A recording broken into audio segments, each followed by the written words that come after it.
Hi, it's Phil here from Revive My Ride, and in this video I'm going to show you how to change your fuel pump. So this here you can see is the fuel pump here, and this is the fuel inlet. I know this because I'm familiar with this type of pump, but what you can do is just trace the fuel lines back, and if it's coming from the tank then you know it's the inlet. Okay, so the first step is to disconnect these electrical connections from the fuel pump, and as you can see there's one here and then at the other side, and it's a good idea to get a photo of this setup, especially the colours and where they went, so you can make sure you put them back onto the new pump exactly correctly. So I'm just going to disconnect that one, and it's just a spade connector, you know, like a crimp, except mine's kind of bonded on as well with some sealant. There you go, you can see it a bit better now. And then there's one at the top just round the back, but it's pretty much exactly the same as that one we just did. So this pump actually has a little resistor, which you can see is just mounted to this earthing point here, and so we need to remove that as well. I'd say most fuel pumps probably won't have this, and the only reason I'm removing it is because I want to move this electrical connection out of the way, because I know soon I'm going to be breaking into the fuel lines, and I don't want any kind of full electrical connection in the area when I'm doing that work. And we have to undo this anyway in order to make the bracket loose that's holding the pump in place. So that's the resistor removed. And on my car, because it's quite an old school car, the wire is just tied up with this cable tie. On a more modern car you might have some special little wire clip, but regardless, either undo the wire clip or clip the tie, one of the two. And just make sure that this electrical cable's well out of the way. And if you're nervous about electrical cables being near the fuel lines, which we know we're going to have to remove in a minute, you do have the option of disconnecting the battery. The only reason I didn't say up front to disconnect the battery is because so many cars these days are really sensitive to the battery being disconnected, which can cause them problems. So what I was just going to do is make sure the ignition stays turned off and move these cables out of the way. So that's effectively step one of how to change your fuel pump done, and now we're going to move to step two, which is to isolate these fuel lines on either side. And what I've got for this job are some hose clamps, and actually these are a little bit large for this job, they're really for radiators, but if I make sure I use this end that goes much narrower, then I can isolate a fuel line with it, and I'll show you how I do that now. So I'm just going to maneuver that in place.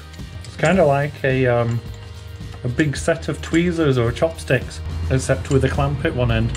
Okay, so that's the clamp positioned, and so now all I'm going to do is tighten it up, and that effectively just pinches the hose, and you need to make sure you get it pretty tight, because remember, this is what's isolating that fuel line. So you can see that that clamp is pinching the fuel line quite nicely, and that's pretty much as tight as I can get the clamp to go.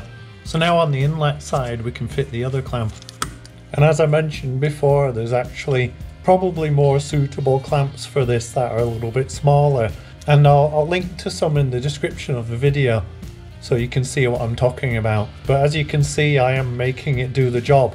I have really good access on this fuel pump, and if I had a smaller area to work in, then I'd probably struggle with this clamp. And I'm just getting that really nice and tight because I want to make sure all of the fuel's cut off, and it's even more important on this side because this is the inlet side from the fuel tank. Ideally you would have run down the fuel tank before doing this job, but if your fuel pump's just broken and stopped and you don't have that option, then of course there might be fuel in the tank. And so it makes sense to be mindful of that when you're doing this job, because at some point you're going to disconnect the fuel lines from the tank, and if you've got quarter of a tank or half a tank, if you don't isolate it properly, then you could end up with that on the garage floor. So we're about ready to disconnect the fuel lines and remove the pump, but I just want to show you a couple of things that I prepare just as backup plans.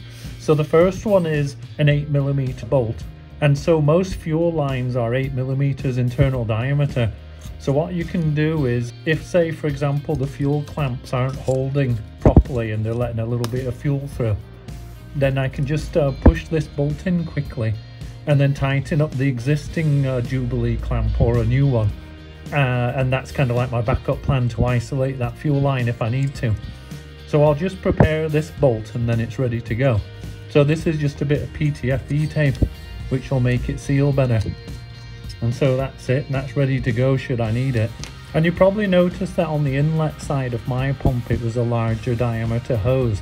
So I've got a larger bolt prepared just in case I need to isolate that. And then the final bit of prep I've done, and this might seem like overkill, but I don't think you can be over prepared when you're dealing with fuel, is I actually have some trays. And these are just trays that I keep tools in normally. And these would be a drip tray in case I lose more fuel out of the lines for any unexpected reason. Okay, so the next stage in changing the fuel pump is to get this inlet hose off. And as you can see, it's just a normal Jubilee clip here. Sometimes you'll have a fuel line clip there which come off slightly different. But anyway, I've got a Jubilee clip. You'll have to deal with whatever clip type you find that you have. So a bit of WD-40 should make this come off a little bit easier. And then I just have the Jubilee clip on the outlet side.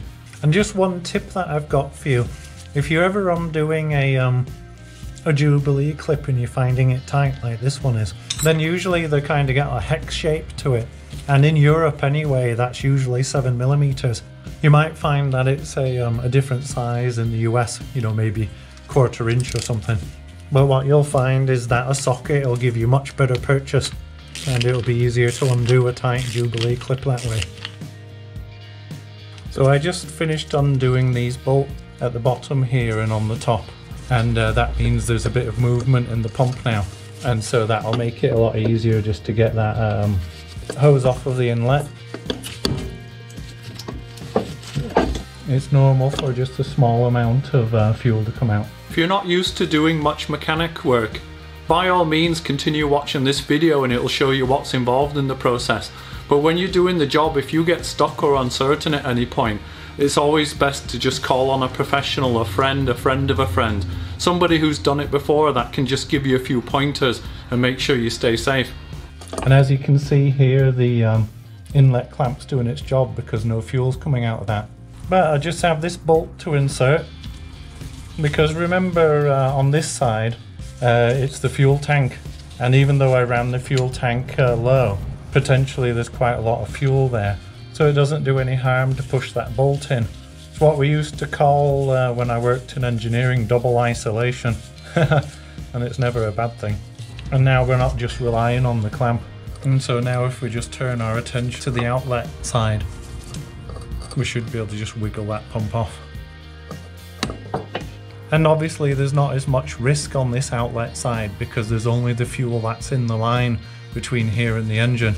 But again, I've just got my my little bolt prepared, and I'm just using the clamps that were already in place. Okay, so that's how to change a fuel pump. So this is the fuel pump removed. And just a few observations for you really. So when you're refitting the new one, this particular fuel pump, you can tell there's actually a larger connection on one side than the other. So when I said earlier that most fuel line is 8mm, well it is. So this will run all the way from the fuel pump to the fuel filter and up to the engine. But on the inlet side, it's just a little bit bigger on this one anyway, and I think that's just to make sure that you get a better feed to the pump so that the pump doesn't starve, you know, it gets proper flow. So when you're refitting the new one, it won't be possible to get it wrong really, because the big hose will go onto here and the smaller one will go onto here, and obviously it won't be possible to get it the wrong way. Remember what I said about electrical connections though, so make sure the right connection goes to the right blade connection that you can see there. So I hope this video helped some of you out there, and if it did, please give me a thumbs up. If you want to see more of my content, please consider subscribing. Comments and questions are always welcome, so just post them below. As always, I will have links to tools and parts, etc. in the description below, so if you're interested, check those out. Okay, thanks for watching, bye for now.